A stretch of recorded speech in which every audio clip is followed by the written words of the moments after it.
I got 5 more super spicy Yugi Kaiba format decks for you all, so let's just jump right into it. Dual sauce, extra sauce. Hit that subscribe. Hey everyone, this is Jesse from the Janjo Zone. Thanks for checking out this video, and if you haven't subbed yet, consider subscribing and liking this video so I know you want to see more content like this one. So I've made a spicy decks video for this 2002 Yugi Kaiba Yu-Gi-Oh format before, as well as a bunch of spicy tech videos.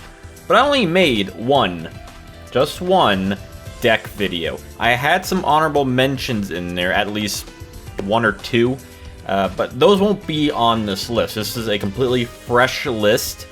I have gone over some of the decks in the Yugi Kaiba Land Discord, which I should have linked in the description. If I don't, just remind me. And I want to talk about some fantastic decks, some of which are my own. Most of them are my own. Actually, 4 of them are my own concoctions. So let's just jump into the first one, which is this one. It is my Red Eyes Dark Equip deck. This one is more of a conceptual deck. Most of these are kind of conceptual decks. Really, most decks that aren't like the top 5 decks in the format meta are kind of conceptual. But this one I kind of like because, well, Red Eyes was released around that time, and you don't really see him in any other decks. He's not used in dragon decks, so why would you use him? There's stronger dragons out there. You got a 1 tribute dragon in Curse of Dragon, and you have stronger dragons, much stronger dragons in Blue Eyes White Dragon. And if you want to go with a more aggro build, you could also use Tri-Horn Dragon. Point being that you're not going to use the Red Eyes Black Dragon. He only has 2400 attack, 2000 defense. It's not bad stats in comparison to like other monsters, but for a 2 tribute monster is weaker than Summon Skull in the format. That's kind of bad. So I wanted to make a deck revolving around the Red Eyes Black Dragon, and I felt like I have a good concept of a deck.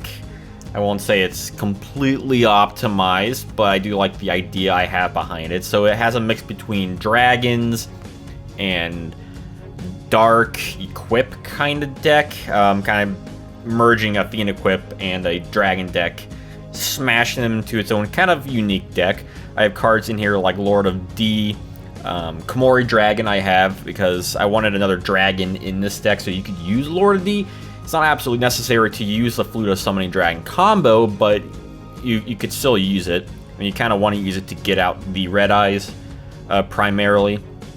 But what I like about having Komori Dragon in here instead of a stronger dragon like Blue Eyes or Curse of, you can use Komori Dragon as a 4-star summonable monster. You can normal summon him, and you can equip them with both the equipped cards Dragon Treasure and Sword of Dark Destruction. The Sword of Dark Destruction is a fantastic equipped spell. That card and Invigoration are the best equipped spells in the format because they increase not by 300 but by 400, which is a thick amount of attack points. I really wish we got the other attribute cards that were released in the tournament packs like Gust Fan and Steel Shell, but that will be a topic for a different day, I suppose.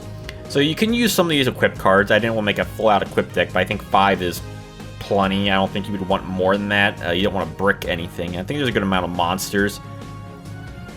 And you can't really use any of them with Battle Locks, which is why I had more Komori Dragon over that. You could cut down Komori Dragon 1 for another Battle Locks if you want to go that direction.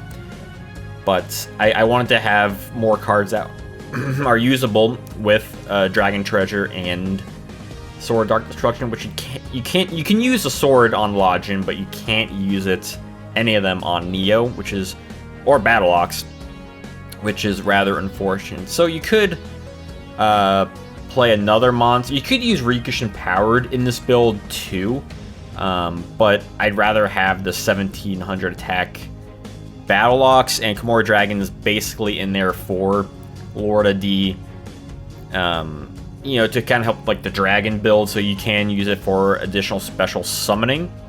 So that's kind of the idea I had behind this deck. I don't think it's going to be anything great, but it's a fun deck. I think the idea, it's a usable idea. I think it's behind there. Obviously, there's ways you can work with this deck, adjust it more to your liking, but it's definitely something I've had an idea about, and kind of why I threw it on number 5.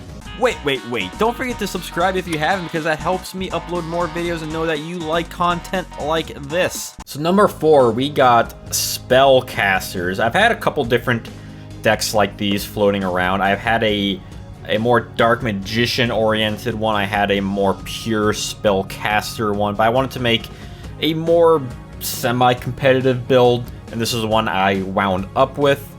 It's similar idea with the Red Eyes deck, where you don't really use Red Eyes in any decks. Kind of same thing with Dark Magician. But Dark Magician, you know, it has the same stats, or at least attack points, as Summon Skull, so like, why would you use it? Well, because it's a Dark Magician deck. It's kind of the fun of it. It's a Spellcasters. You want to use the Spellcaster monsters. And sure, you could swap them out with Summon Skull. But the idea is that, again, you have some equipped cards in there, not as much as a Red Eyes one. You only have one Sword of Dark Destruction. I guess you could add more if you wanted. You could change around the ratios to your liking. I did have a Book of Secret Arts, because you can use it with a good amount of monsters. You can use it with Neo the Magic Swordsman, which increases its attack to 2,000. Mystical Elf, you can use it to boost up its defense to 300, because Secret Arts does raise the defense, unlike Sword of Dark Destruction, which you can't use with Neo, but you can use with Login. And Book of Secret Arts you can use against with Rogue Doll 2 to make Rogue Doll into a 1900 attack monster. With Stern Mystic, which I mentioned in one of my tech videos, that I do like the card. I do think it has some strategy in it, and plus it's a spellcaster with not bad stats, and again with Book of Secret Arts you can raise it to 1800. You could turn this into a more of a spellcaster equipped deck if you want to go that direction. This one is a bit more of a pure build. I initially did have 2 Dark Magicians in there, but I felt like it wasn't really needed. With the Red Eyes one, you could use Flute of Summoning Dragon to get more. You could have 2, but if you have that, may suggest throwing in a card destruction just in case something arises. So, like, there's not too much more to say that I haven't said in my Red Eyes build. But again, the idea is just having those more spellcaster monsters, and again, the defense boost with Secret Arts is the main reason why I went with Mystical Elf over Giant Soldier.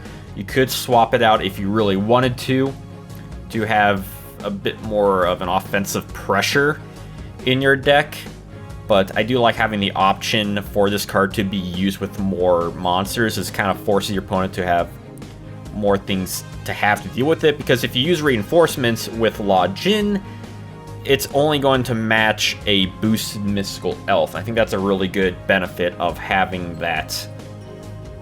And again, it forces them to use more destruction cards against this elf specifically, with whether it's Fissure or Maneater Bug or multiple reinforcements.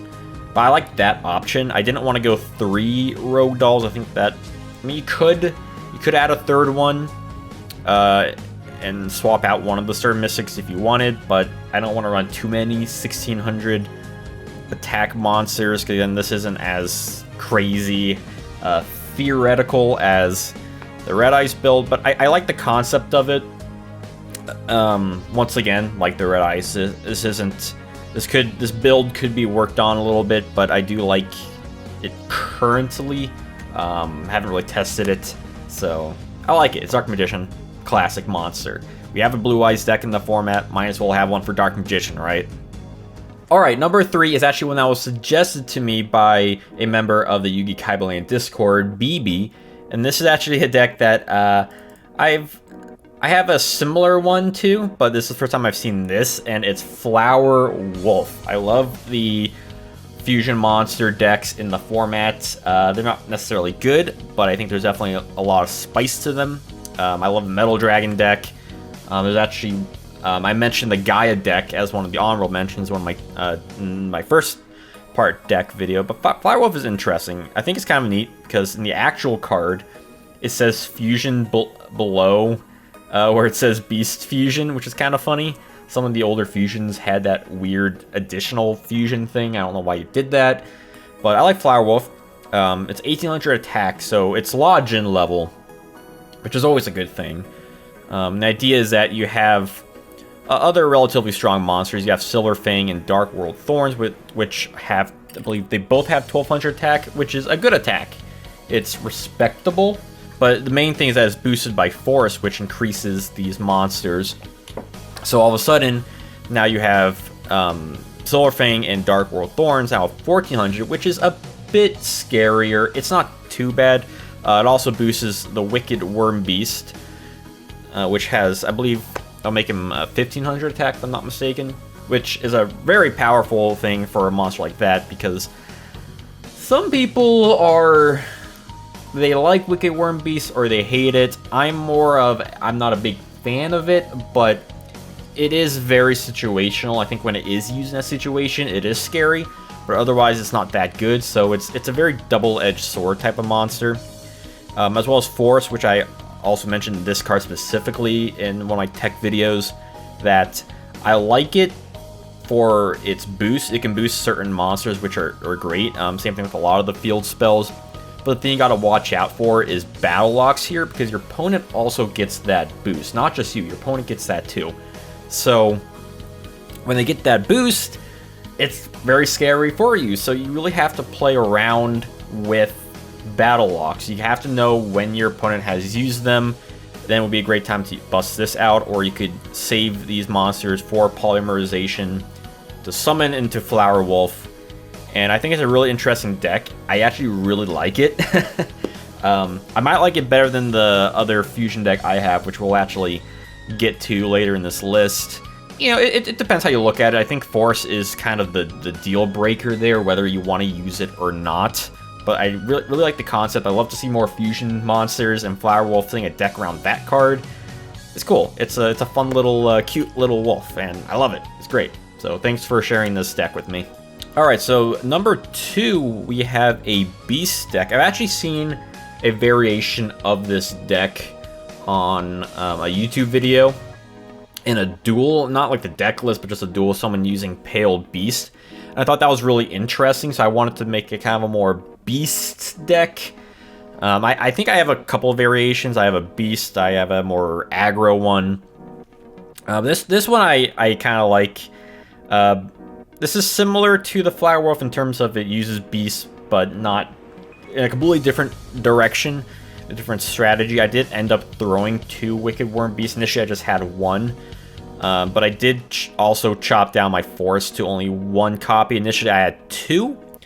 But I feel like 1 is enough. If you're playing field spell decks, it might be good to side in a second copy, because if these decks end up becoming more popular, I'm not saying they will, but if they do, in theory, they might be siding in just random field spells or field spells that might help their deck more or hurt your deck, so you might want to run more copies, because remember, in the older formats, if any other player places a field spell on the field, then yours is destroyed, and I'm glad they fixed that, but in the older formats, that's just how it went.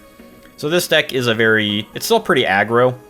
You still have 3 Login, Neo, and Battle Locks, but you also have 3 Pale Beasts. And Pale Beast is 1500 attack, turns into a 1700 with Force, but you could also use Invigoration on him, which increases attack by 400 points, and you can also use this with Battle Locks. You could use it with Wicked Worm Beasts. I wouldn't recommend it.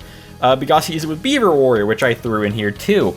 I like Beaver Warrior because he's a very interesting card. Sure, he's not as defensive as Giant Soldier of Stone, but I feel like his attack and defense are decent enough that you can play it in different ways. Your opponent's weaker monsters can't attack past it, but still has enough attack to beat over certain things, and especially if you buff it with certain other cards. I don't think he's a bad tech option for the deck. Obviously, you could swap him out with any other thing whether it's a Giant Soldier, Wall of Illusion, Trap Master, what have you.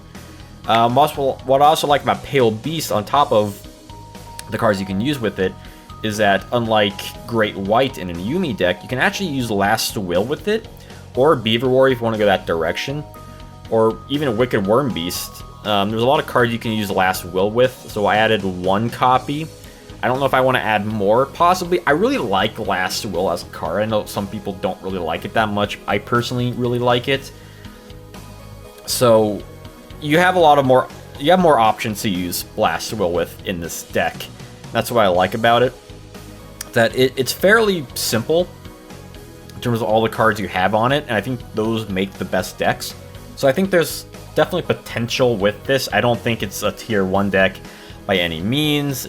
It might be a mid-tier, lower tier kind of thing, but it's still a fun deck. I think it's still usable.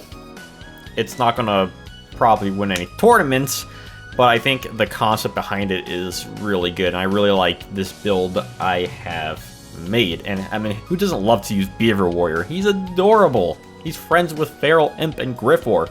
Probably. He probably is. I would be. I'd be best friends with Griffor. Alright, so number 1, we have a deck. I've actually tested this out, so this isn't the initial build. It is a Flame Swordsman deck. I've had a couple fire decks in the works. One was more fire fusion based, one was more of a fire burn deck, completely non-meta decks whatsoever. But I wanted to make one that was a bit more competitive, because I like how they look and function a bit more. I don't know if consistently is the word, I'm not entirely sure. But this is one I was alluding to when I was talking about the Flower Wolf deck, that I first tried this deck out before BB sent me that Flower Wolf deck, and I like the idea behind that a little bit more just because of Silver Fang and Dark World Thorns just being stronger monsters than Misaki and the Flame Manipulator. But you use Flame Swordsman, and that is wonderful. Flame Swordsman is such a cool card. Similar stats, 1800 attack, 1600 defense. With Flower Wolf, you have slightly less defense, but I don't think it's much of a difference to really affect too much, because either way, a Neo is going to attack over if it is in defense mode. But essentially the theme behind this, that I initially did have, I believe, Sogen in the deck, but same thing with Force, it still buffs Battle Ox and it buffs Flame Swordsman and Misaki, but I didn't like the fact that it helped out my opponent too. So I ultimately decided to cut it from the build, and that was really the main thing I did with it. I cut that out and I added Man-Eater Bug to it. I don't remember if I had 1 or 2, but either way, it was replaced by Man-Eater Bug. So I really like this because it has a touch of soul control. You do have 2 soul exchange for the 2 summon skulls. You have some defensive cards, you have all your attackers there, you have some removal. But the point is that you use Flame Manipulator and Misaki just for the polymerization. So I didn't want to run 3 of any of them. I feel like that was super icky. So you get out Flame Swordsman, which is a special summonable lodge-in, basically. So your opponent can't trap hole it. You can use it after your opponent uses a trap hole or fissure, dark hole, Wabaku, reinforcements, whatever they use. During main phase 2, you can throw down a Flame Swordsman, or main phase 1 really, whenever you feel safer to summon him out, or save it to the later game. Or if you're just in that simplified game state and top decking, you can get Flame Swordsman or Misaki, and it's not the end of the world. At least you have some monster on there. So again, it could be better if it was slightly higher attack, but the idea is it's a bit more of a base tech than a whole deck revolving around it, and that's what I really like about the Flame Swordsman deck, is that it's not a Flame Swordsman deck per se, it is the tech of using it in the deck, because your primary strategy is still using your standard beatdown things with Lodgin, Neo, you got defensive stuff with Summon Skull, you got some soul control in there with Summon Skull, and I think Soul Exchange is a fantastic card currently in the format as a way of monster removal to help get your Flame Swordsman on there. Now the hard part is protecting it. But you know, you can't really do too much about that. So you have to play it smart. That's kind of how the fusion decks work anyway, like Metal Dragon or Gaia the Dragon Champion. So you have to play it smart. You have to play it more of a long-term game. And I think there's a lot of cool tech to have with Flame Swordsman. It can be kind of bricky in theory, but when I dueled, I believe it was LA Tin Can on the Yugi Kaiba Land Discord, I was actually surprised that it wasn't bad. It wasn't great, but it wasn't bad. It wasn't a bad tech to have. I actually happened to have pretty good luck with it. I had the heart of the cards, you could say. But I really like it. Just for like the tech option and the fact that it is 1800 attack, and you're not going to necessarily brick as much with the 2 fusion materials as you would with a Steel Ogre Grotto. Or was it Rock Ogre Grotto? Whichever one fuses into Metal Dragon. You know, because like, you're going to have a hard time summoning that anyway. But with these 2 cards, you know, I mean, I guess you could run a card destruction in the deck too if you wanted, but you know, it's all player preference. But yeah, I really like this deck, and yeah, those are my top 5 spicy decks part 2 video for Yugi Kaiba format. I don't know, much like my tech videos, if I can make another one, but definitely let me know what kind of decks that you've been kind of testing out if you play the format, and what you think about my decks. And if you'd like to see more 2002 Yugi Kaiba format, definitely let me know what you would like to see down in the comments below, or my Discord at the launch base. And also consider checking out my merch or supporting me on Patreon, in which monthly you can suggest a video for the channel. So until I see you all next time, have a wonderful day.